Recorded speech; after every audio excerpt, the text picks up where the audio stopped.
Most entrepreneurs think they need more leads, more marketing, more employees, or even more money. But what if that's not actually the problem at the end of the day?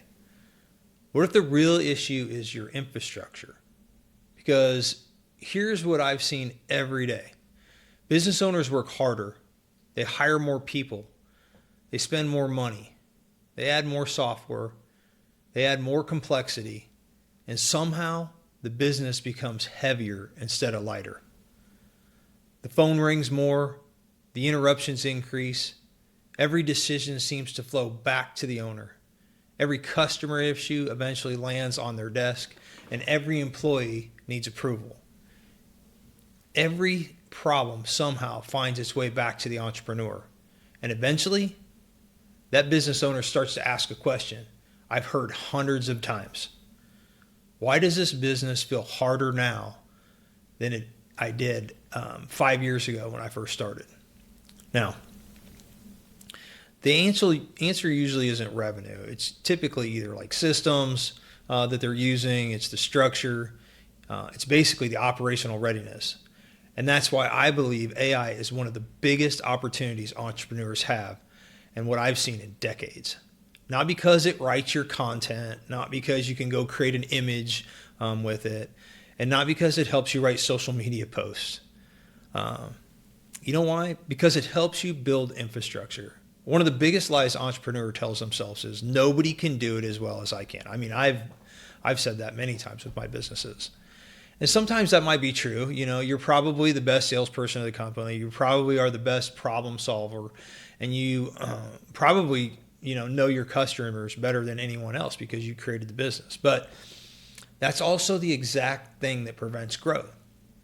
Because if every decision has to come through you, if every customer issue comes through you, if every employee needs your approval and every process demands your memory, you haven't really built a scalable business. What you've built is a very demanding job and a very expensive one at that. And so, sophisticated investors, they see that immediately. Lenders see it immediately and buyers see it immediately because they're asking different questions than most entrepreneurs ask themselves. Most entrepreneurs ask, how much revenue do I have? How much do I make in revenue? But investor asks, is this business scalable? And a lender asks, what's my risk with this business? And how much is the risk at the end of the day? Buyers ask, can this operate without the owner when they're coming in to buy your business? And those are completely different questions. And operational readiness sits right in the middle of all of them because operational chaos creates financial risk. And financial risk reduces your business value at the end of the day. And lower business value, well, that creates fewer opportunities, whether you're wanting to sell or acquire or grow your business. Now, here's where things get really interesting. AI is starting to become operational leverage, not content leverage, operational leverage. Think about how much time gets consumed inside a normal business every single week, from your customer communication, scheduling, whether it's with your employees or even scheduling your customers, follow-up in general, right? Whether you're onboarding your staff or onboarding your clients, training all of your staff, even training some of your clients sometimes. Proposal generation, that can take tons and tons of times. And CRM updates, like who's updating the CRM? And most important, like reporting. Where does reporting come from? Like you're typically having to run the reports. They're not automated. And so when it comes down to like project management, it's all depending on you. Now, the list goes on and on and on. Thousands of hours every year are spent doing repetitive tasks. And most entrepreneurs have simply accepted that as normal. But what if it isn't? What if AI could help you remove friction from the business? What if it could help you create systems that don't depend on memory? And what if it could help your team operate more consistently? What if it could help customers get a better experience front to back? And what if it could help buy your time back as an entrepreneur? Because that's really what we're talking about here. We're not talking about replacing people. We're talking about amplifying really good people. We're talking about helping great operators become even better operations. Wow. And And what we're talking about is helping business owners stop carrying everything themselves. Let me give you a few examples. So a restaurant can use AI to forecast inventory. It can improve its scheduling and build training systems. It can automate customer follow-up and manage reviews. It can even create onboarding manuals for its staff. A real estate company can use AI to help with lead follow-up, underwriting summaries for some of their acquisitions and screening.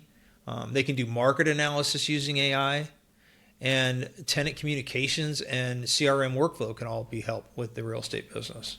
And contractors are using AI to build estimations faster, generate proposals to beat their competitors, coordinate projects so that they're on time and they know where their bottlenecks are. They can improve communication amongst everybody and automate customer updates. And for the professional service firms, they use AI for client intake and scheduling. They use it for documentation summary on all the documents that they get and reporting follow-up systems. And they also use it for customer communication. But do you notice something? None of this replaces people. It removes friction. AI does not replace great operators. It amplifies them. Now, I want you to make this super practical for you. I don't want this to be one of those other podcasts or videos that you talk about AI and then everybody goes back to work tomorrow and nothing changes. I want you to actually do something. Open AI, you can use Soren, which is our software that we created very specific for operators, business, finance, and investors. Or you can open Claude. Whatever AI platform you're comfortable with. But before you ask a question, I really think you need to take some time and gather some information. Most entrepreneurs are using AI for questions with almost no content. They wonder why the answers aren't very helpful, and that's because the quality of the output depends on the quality of the information you provided. So start gathering information about your business. Gather your organizational structure, how you're structured, maybe your employee roles if you've got some of those. You can gather your customer journey from when you get a lead to acquire to follow up to return sales.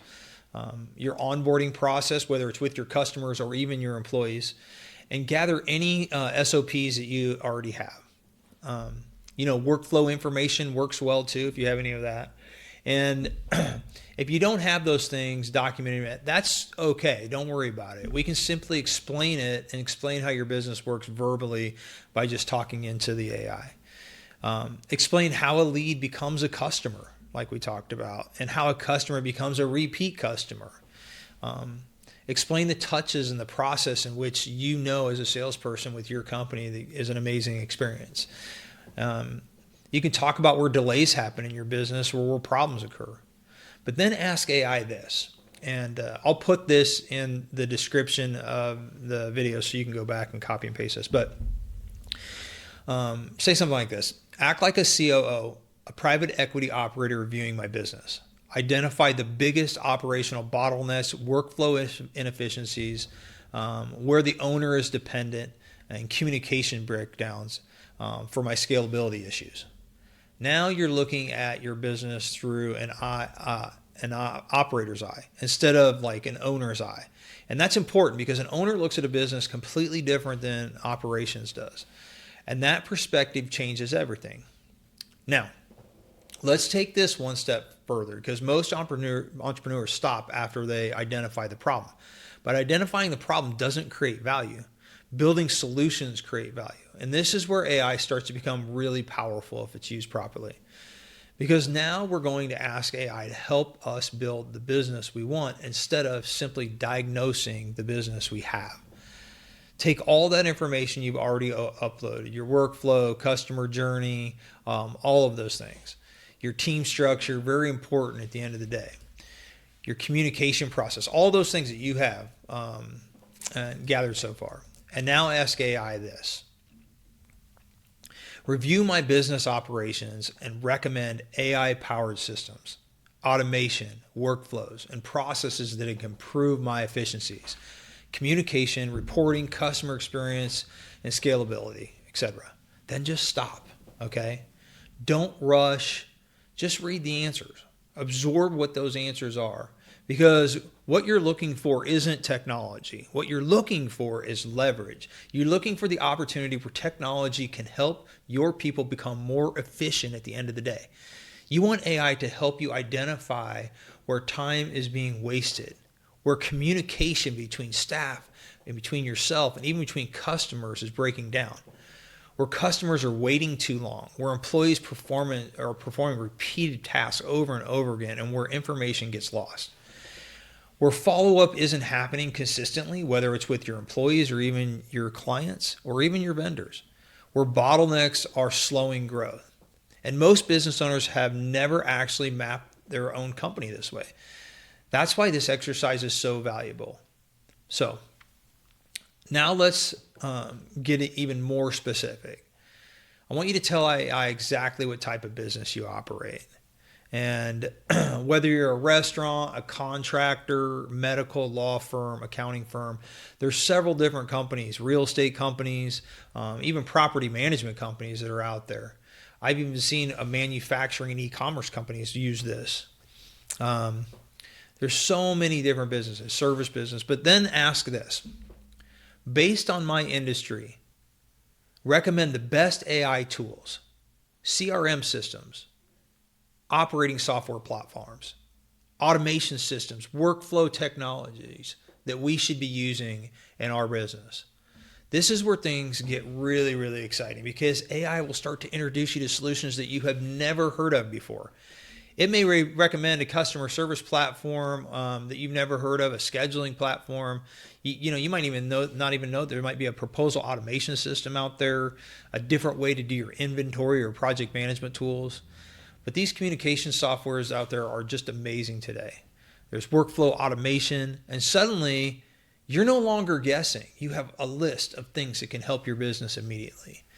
And you're evaluating the options. You're making decisions from a position of knowledge. And that's what great operators do. Great operators don't guess. They build systems. They build repeatable processes and infrastructure that shows value and doesn't always have to go through the entrepreneur. And now here's where most entrepreneurs get overwhelmed. They look at all these options and they think, oh my gosh, I got to implement these right away. I need to do everything that's on this list. But guess what? You don't, and you shouldn't. In fact, that's usually a mistake. What you need is a roadmap.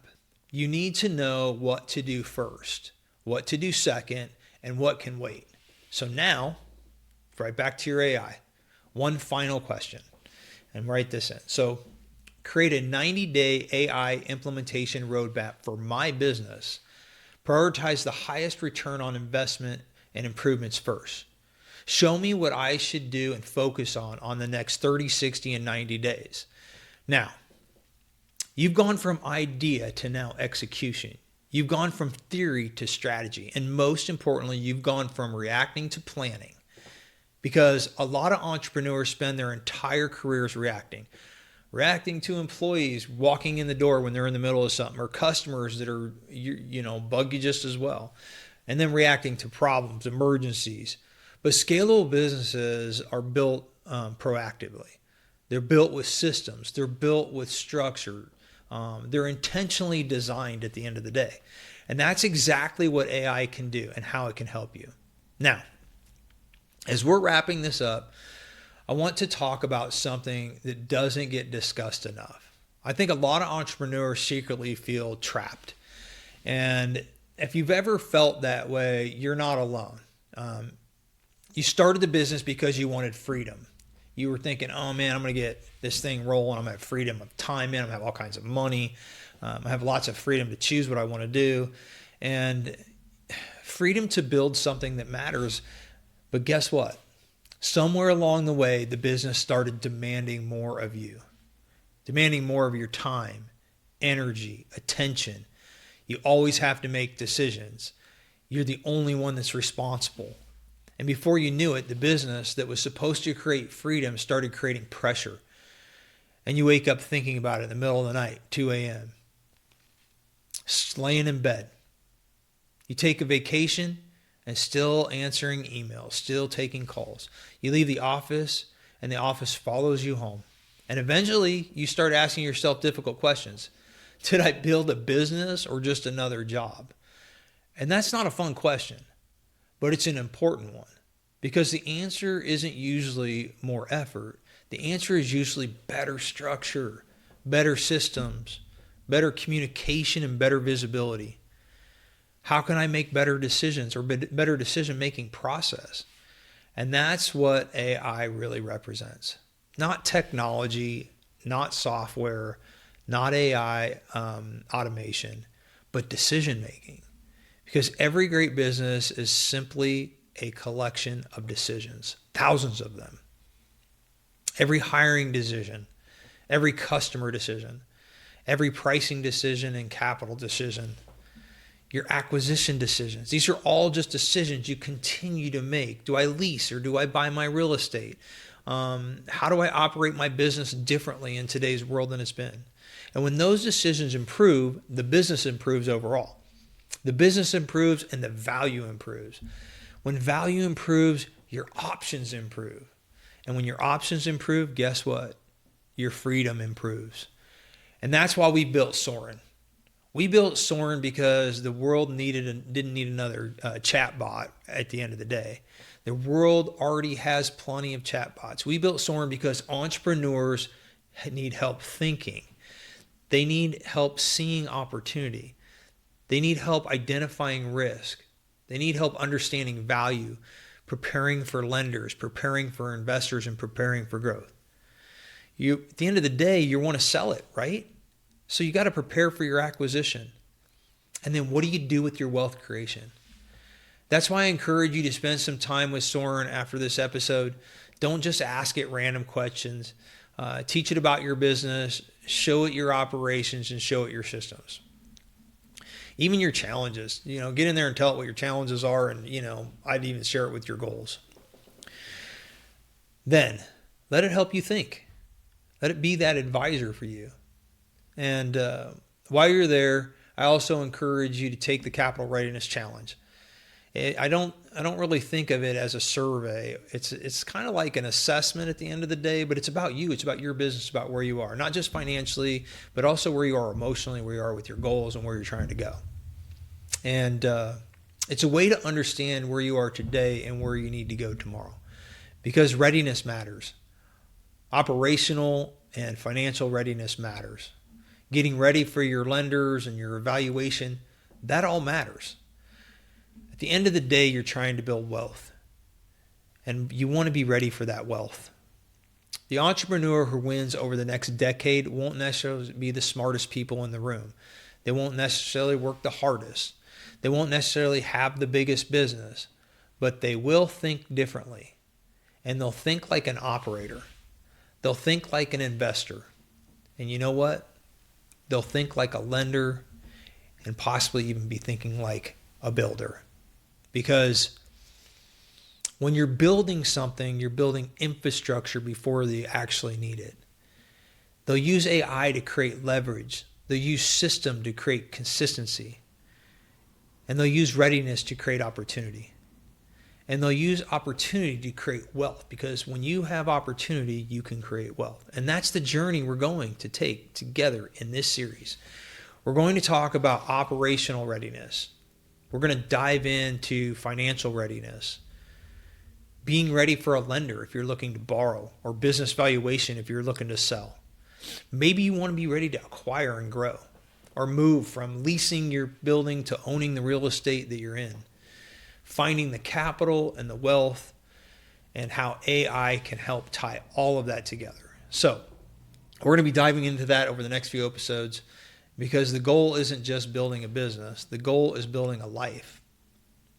At the end of the day, building a legacy, and eventually a future that gives you choices. This is the Heartbeat of Money. I'm Jon P. Moffitt. I want to thank you for being part of today's episode. Thank you for spending time with me today. And remember, at the end of the day, the entrepreneur who wins the next decade, they're not going to work harder. They're going to think better. I'll see you in the next episode.